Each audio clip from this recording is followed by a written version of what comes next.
On the eve of 60, I thought I had it all, when suddenly the bottom dropped out. As I swirled in the mist of the stages of grief, attempting to untangle the roots of all that led me to this point in life, I fixed on 3 images from a previous time of travel and art.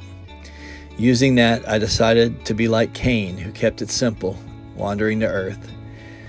My dog Riddick and I want you to join us. Let's find what we've lost along the way. Let's do this together.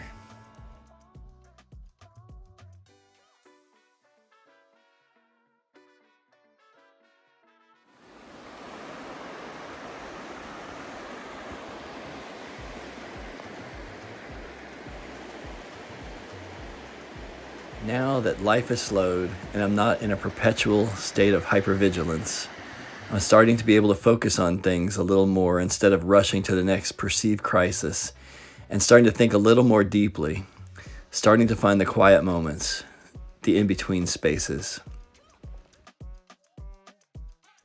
In the last episodes, we looked at how the desert gives us a liberating sense of scale, time, and our own insignificance.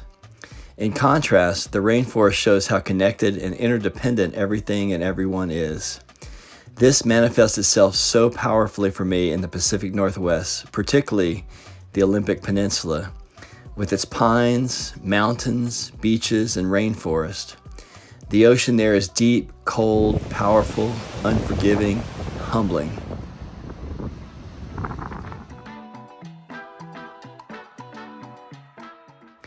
Roots reach deep and far and intermingle, and so many plants and animals depend on each other all the way down to the cellular level, much like life in general. Walking through the forest, it's so evident that you are just one of many, a small part of a very large, complicated, layered, independent, and absolutely beautiful equation. All the parts support and rely on each other.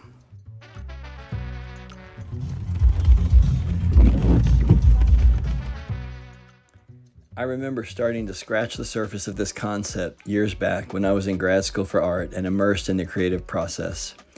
I was working a lot with the idea that layering images can be a more accurate representation of the world, or at least our perceived world. This is basically the idea that Cubism came out of. The Industrial Revolution caused much of the world's population to live a very different, less rural, faster, and more complicated life than before. More stimulation, faster vehicles, denser living environments, and much more, all caused a fragmented and layered art form to be born to represent this type of lived experience. So back in the early 90s, having all this stuff in my head after living and traveling in Africa for a couple of years, I felt ready to pop with so many new ideas as only a young person can, and I felt like they had to get out. I'd be locked in my studio for weeks, coming out for nourishment and a little social life before diving back in, cranking layered music that seemed to fit my mindset at the time, thank you Chuck D, and making these paintings that crammed images, text, iconography, multiple media, all in one frame. I was purging and slowly finding my way, but also finding a language of symbols that could mean several things at the same time, could be put together in different ways, and would be interpreted differently by different viewers who saw them through the lens of their own lived personal experiences. Later, I had a sort of mini epiphany when I was traveling in a dugout in the Amazon. I began to realize then that nature was weaving all these different elements together as well, but doing it so much more completely and beautifully than any of us ever could hope to.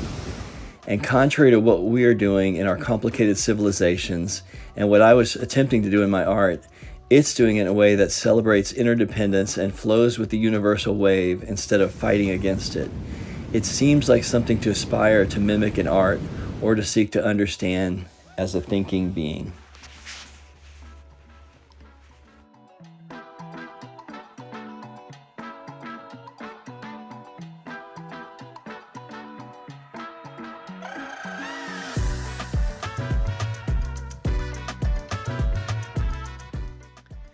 Being in this incredibly rich and diverse ecosystem brought to mind my mom's favorite poem, Desiderata, which has a couple of beautiful lines that I try to sit with periodically. Go placidly amid the noise and haste, and remember what peace there may be in silence.